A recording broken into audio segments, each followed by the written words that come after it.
एक गांव में एक प्यारी गाय रहती थी जिसका नाम गौरी था। गौरी बहुत ही दयालु और समझदार थी। गांव के लोग उसे बहुत मानते थे क्योंकि वह हर दिन भरपूर दूध देती और सबके साथ प्रेम से पेश आती।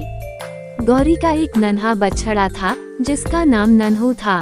नन्हू बहुत चंचल और शरारती था, लेकिन वह अपनी माँ गौरी से बेहद प्यार करता था। माँ, मैं कहाँ हूँ? मुझे ढूंढो माँ, मैं कहाँ हूँ?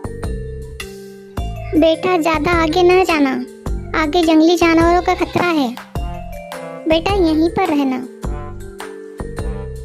हर सुबह जब गौरी चरने के लिए खेतों में जाती, नन्हू भी उसके साथ जाता। रास्ते में वह उछल कूद करता, तितलियों के पीछे दौड़ता और नई नई चीजों को देखता। गौरी हमेशा नन्हू का ध्यान रखती और उसे सिखाती कि जंगल के कौन से रास्ते सुरक्षित हैं और कहाँ नहीं जाना चाहिए।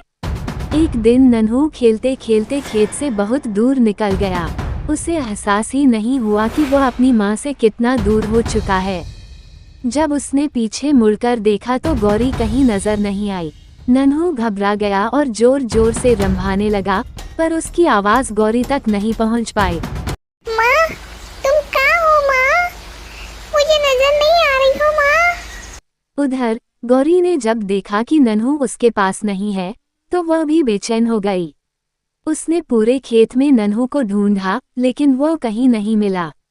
तब गौरी ने सोचा, नन्हू हमेशा खेलते खेलते रास्ता भटक जाता है, मुझे उसे ढूंढना होगा। गौरी ने अपनी तेज सूंघने की क्षमता का उपयोग किया और नन्हू की गंध का पीछा करते हुए दूर जंगल की ओर बढ़ने लगी। कुछ देर बाद उसे नन्हू की आवाज सुनाई दी, जो घबराया हुआ एक पेड़ के नीचे खड़ा था। गौरी तुरंत दौड़कर उसके पास पहुंची और प्यार से उसे चाटने लगी। नन्हू ने अपनी माँ को देखा तो उसकी जान में जान आई।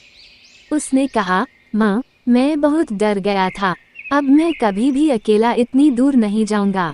गौरी ने मुस्कुराते हुए कहा, डरना स्वाभाविक है बेटा, लेकिन याद रखो, मैं हमेशा तुम्हारे साथ हूँ।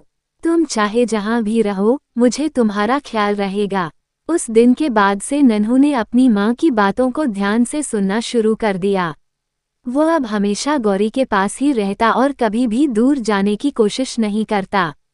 माँ और बछड़े का ये प्यार भरा रिश्ता और गहरा हो गया और दोनों मिलकर खुशहाल जीवन बिताने लगे। इस कहानी से यह सीख मिलती है कि माता पिता का साया हमेशा बच्चों पर होता है, चाहे वे कहीं भी हों। और बच्चों को हमेशा अपने बड़ों की बातों का आदर और पालन करना चाहिए।